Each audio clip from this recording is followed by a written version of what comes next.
ठीक है बच्चे, ये जो हमारा सी सेट लिखा हुआ है किस फॉर्म में लिखा हुआ है, ये तो रोस्टर फॉर्म में लिखा हुआ है, देखो हर एक एलिमेंट कॉमा से सेपरेटेड है, ठीक है, ये एक इनफाइनाइट सेट है। अब मैंने क्या किया कि अब मैंने इन सारे एलिमेंट्स का प्रॉपर्टी देखा, कौन सा प्रॉपर्टी है जो हर एक एलिमेंट सेटिस्फाई कर रहा है। तो मैंने क्या देखा कि denominator is 1 greater than numerator in each term. Denominator जो है वो न्यूमरेटर से ग्रेटर है हर एक टर्म में। जैसे देख लो, ये 1 है तो ये 2 है, ये 2 है तो ये 3 है, ये न्यूमरेटर से एक बड़ा है ना डिनोमिनेटर, तो मैंने ऐसे देखा। तो उसके बाद मुझे प्रॉपर्टी मिल गई, हर एक एलिमेंट की प्रॉपर्टी मिल गई। क्या मिली प्रॉपर्टी कि denominator is greater than the numerator. तो अब मैं इससे सी सेट को किस फॉर्म में लिखूंगा, किस फॉर्म में, सेट बिल्डर फॉर्म में। कैसे लिखूंगा, सबसे पहले तो ये ब्रैकेट डाला, set of all x such that. अब इस एक्स का प्रॉपर्टी लिखूंगा, तो एक्स की प्रॉपर्टी क्या है, वो ये है, x is equal to n upon n plus 1, ये प्रॉपर्टी है। अगर हमने न्यूमरेटर को स्मॉल एन माना तो डिनोमिनेटर जो होगा एन प्लस 1 होगा। अब अगर मैंने ऐसे ब्रैकेट बंद कर दिया तो फिर यहाँ पे ये गड़बड़ हो जाएगा, फिर ये गलत हो जाएगा। क्यों, बिकॉज हमने n को, ये जो स्मॉल n है ना, इसको स्पेसिफाई नहीं किया है, बताया नहीं कि ये स्मॉल n है क्या। n तो हमारा इरेशनल नंबर भी हो सकता है, ये तो फ्रैक्शन भी हो सकता है। अगर n का वैल्यू मान लो हमने डाल दिया 1/2 डाल दिया, तो n अपॉन n प्लस 1 क्या हो गया, देख लो, हाफ अपॉन हाफ प्लस 1, ये ऐसे हो गया ना बच्चे। तो ये क्या हो गया, हाफ अपॉन 3/2, तो ये क्या हो जाएगा, हाफ इंटू 2/3, ये तो 1/3 हो गया। बट देख लो 1/3 तो कोई एलिमेंट ही नहीं यहाँ पे। इसका मतलब है क्या कि हम ऐसे नहीं छोड़ सकते, इसको कंप्लीट करने के लिए यहाँ पे हमें ये भी बताना होगा कि n जो है small n belongs to capital N, मतलब कि ये जो स्मॉल n है ये नेचुरल नंबर है, ये बताना होगा। अब देख लो, ये सेट और ये सेट एक ही बात है, मतलब एक ही सेम सेट लिखा हुआ है। कैसे, तुम यहाँ पे n का वैल्यू, पहला नेचुरल नंबर डालो 1, तो ये क्या मिलेगा, x का वैल्यू 1/2 है, देख लो एलिमेंट है।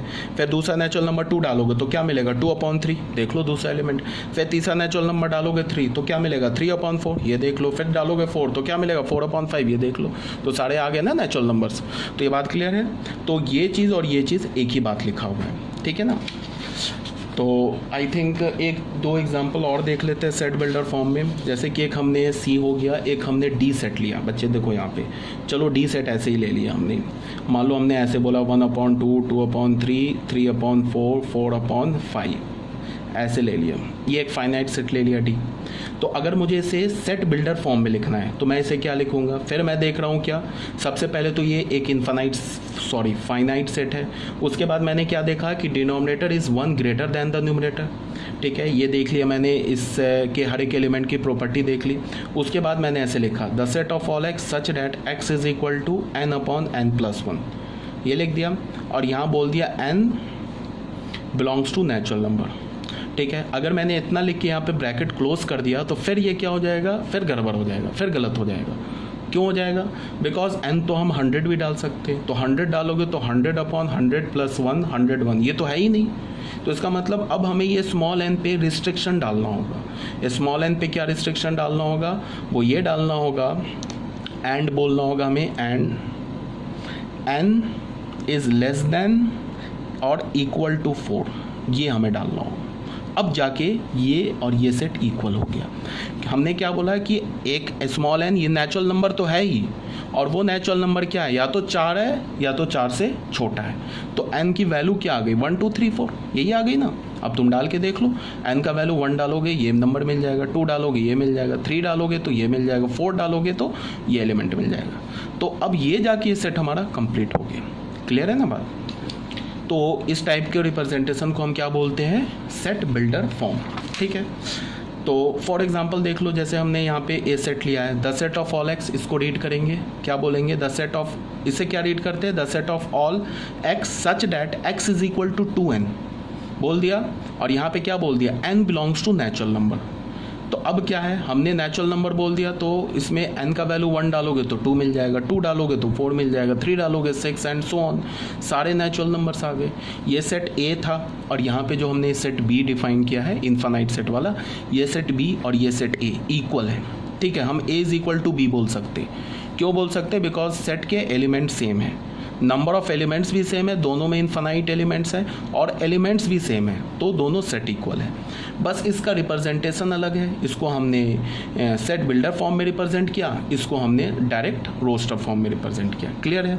तो अभी तक हमने जितने भी सेट देखे ना वो सारे डिस्क्रीट सेट देखे। अब मैं तुम्हें एक कंटिन्यूस सेट दिखा रहा हूँ, ये जो हमारा नेक्स्ट एग्जाम्पल है। जैसे ये तुम देखो बी सेट देखो, इसको हम कैसे रीड करेंगे? The set of all x such that x belongs to R and x is greater than -1 but less than 1। ये हमारा एक कंटिन्यूस सेट है। अब इस सेट बी को तुम रोस्टर फॉर्म में नहीं लिख सकते हो। क्यों बच्चे नहीं लिख सकते हो? बिकॉज -1 और 1 के बीच में इनफाइनाइट रियल नंबर्स एग्जिस्ट करते हैं। तो इनफाइनाइट रियल नंबर्स को तुम सेपरेट कॉमा से तो नहीं लिख सकते हो ना। बहुत लिखोगे, 10,000 लिखोगे, 10 लाख लिखोगे, 10 करोड़ लिखोगे, इससे ज़्यादा तो नहीं लिख सकते हो। तो इसका मतलब है कि ये जो सेट बी है it can not be represented in roster form. इसीलिए हमने सेट को क्या किया, बट ये सेट तो है। क्यों है ये सेट? बिकॉज -1 और 1 के बीच में जो रियल नंबर्स है वो तो वेल डिफाइंड है, तो ये तो सेट है, बट इस सेट को हम रोस्टर फॉर्म में नहीं लिख सकते।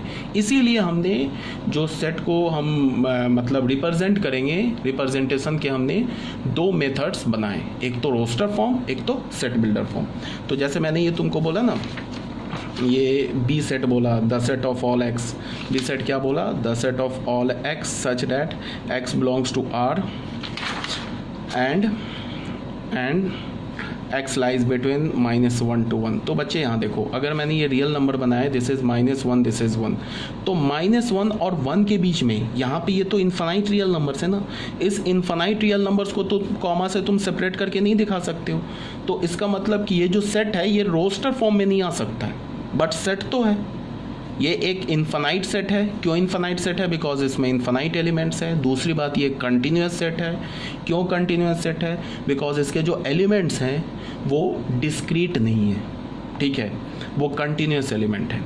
तो इसका मतलब क्या हो गया कि ये बी सेट हो गया। इसको हम रोस्टर फॉर्म में नहीं लिख सकते, इसको हमने सेट बिल्डर फॉर्म में लिखा और ये हमारा एक सेट हो गया, ठीक है। तो ये बात क्लियर है, समझ में आ गई होगी आपको बात।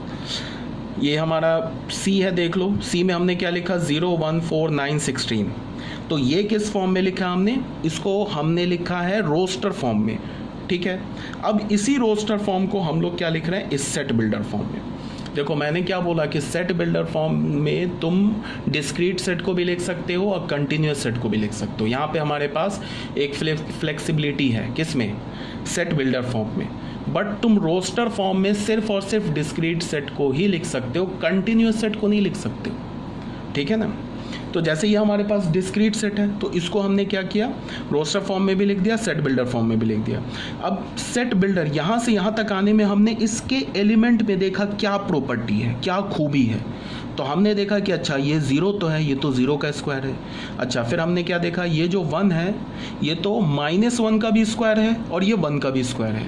फिर हमने 4 देखा, तो 4 हमने देखा ये तो 2 का भी स्क्वायर है और ये तो -2 का भी स्क्वायर है।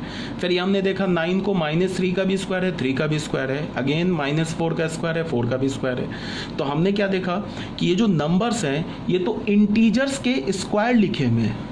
0 इंटीजर है ना, तो 0 is 0 square, 1 is ±1 square, 4 is ±2 square. तो हमने देखा कि ये जो एलिमेंट्स हैं ये तो इंटीजर्स के स्क्वायर लिखे हुए हैं। तो हमने तो इसका प्रॉपर्टी खोज लिया, हमने देख लिया कि अच्छा ये जो एलिमेंट्स हैं ये तो इंटीजर के स्क्वायर है, तो हमें प्रॉपर्टी मिल गई, हर एक एलिमेंट की प्रॉपर्टी मिल गई। Every element in this set satisfy this property. कौन सी प्रॉपर्टी?